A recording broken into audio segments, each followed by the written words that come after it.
Hi friends అందరికీ. ఇగో తమ్ముడైతే బర్రె పాలు తీస్తుండు.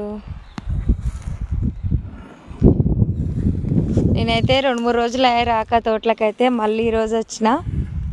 ఈ రోజు వచ్చైతే వీడియో తీస్తున్నా.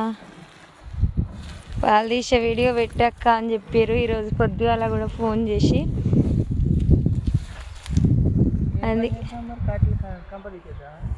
ఏదో ఒక పని చేయాలి. ఇగో పాలు పిండి ఎమ్మటే తోటలో ఎండుగుల్ల తీపిచ్చినాం అనమాట. ఎండుగుల్ల మొత్తం ఎండు కంప ఇగో ఇట్లుంటుంది. తోటలో కంప అంతా తీసి ఒక దగ్గర వేసి ఇంకా మంట పెట్టి తగలబెట్టాలన్నమాట. ఈ పాలు పిండంగానే అదే పని మాది. ఆ పని చేసేది ఇచ్చిపెట్టి వచ్చి నేనైతే బర్రె పాలు పిండే వీడియో తీస్తున్నా. బాయ్ ఎప్రా. ఓకే మరి బాయ్.